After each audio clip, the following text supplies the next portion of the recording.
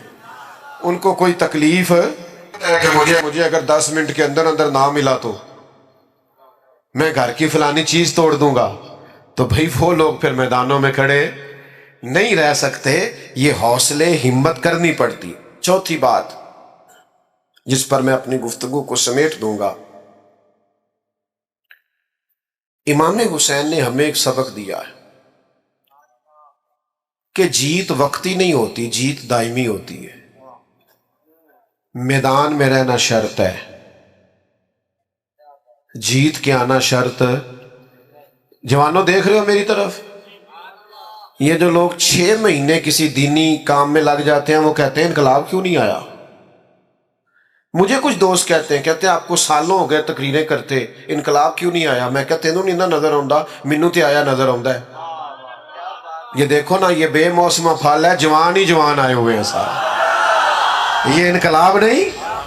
یہ دیکھو کس طرح کھڑے ہیں چاروں جانب۔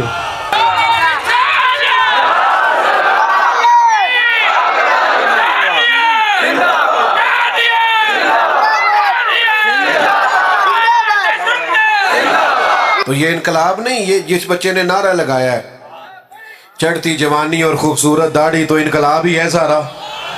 تو میرے بھائی آپ کس کو انقلاب سمجھتے ہیں؟ باقی جہاں تک اس بات کا تعلق ہے کہ آپ محنت کرتے ہیں تو دنیا کیوں نہیں بدلی، تو بھائی نوکر کا کام یہ ہے کہ مسجد ٹائم پہ کھول لے، اذان ٹائم پہ دے، نمازی تو رب بھیجا کرتا ہے. تو ہم ڈیوٹی دے رہے ہیں اور اذانیں پڑھ رہے ہیں، وقت آئے گا اللہ دل بدل دے گا، حالات ٹھیک ہو جائیں گے، پر ہم نے نوکری نہیں چھوڑنی، ہم نے ڈیوٹی، سمجھ آ رہی ہے، ہم نے بات کرنا نہیں چھوڑنا، ہم نے ذکر کرنا نہیں چھوڑنا. ہم ذکر کرتے رہیں گے، انشاءاللہ دلوں میں اتر جائے گا. ایک وقت آئے گا تبدیلی آ جائے گی. اور مجھے تو دور دور سے لوگ ملتے ہیں، وہ کہتے ہیں وہ آپ اتنے سال پہلے آئے تھے، آپ نے بات کی تھی، یہ داڑھی میں نے آپ کے کہنے پہ رکھی ہوئی ہے. تو پھر میں سوچتا ہوں کہ یہ انقلاب نہیں تو اور کیا ہے. میرے جیسے سب سے گناہگار کے کہنے میں اتنا برکت ہے، تو نیک لوگ بات کرتے ہوں گے تو کتنی برکت ہوگی. تو میرے عزیز، امام حسین نے ہمیں بتایا ہے کہ تم ڈیوٹی کر جانا. 4 سال یزید رہ بھی گیا نا تو انشاءاللہ تعالیٰ نام حسین کا ہی رہے گا. انشاءاللہ وقت آئے گا کہ ذکر حسین کا ہی رہے گا. تو محنت کریں، فٹافٹ نتیجہ نہ مانگیں، محنت کر کے نتیجہ اللہ پہ چھوڑ دیں، انشاءاللہ کرم والا نتیجہ ہی آئے گا. اللہ میری اور آپ کی حاضری کو قبول فرمائے. بیٹھنا ہے جی، بیٹھنا ہے. بڑا سونا اجتماع ہے، پتہ نہیں کس کی دعا قبول ہو جائے. میرا دل ہے آج دعا کریں سب کے لیے. اللہم صلی علی سیدنا و مولانا محمد معدن الجود والکرم وآلہ وبارک وسلم. کریم اللہ ہماری حاضری قبول فرما، ہماری حاضری قبول فرما، ہماری حاضری قبول فرما. جس محبت سے دوستوں نے بندوبست کیا اور جس خوبصورتی سے دوست آئے، ایک ایک پر اپنا فضل فرما. میرے اللہ بیماروں کو شفا عطا فرما، مقروضوں کو بارے قرض سے رہائی نصیب فرما، تنگ دستوں کے رزق میں وسعت فرما. اللہ بے اولادوں کو صاحب اولاد فرما، اولاد والوں کی اولاد کو فرما بردار.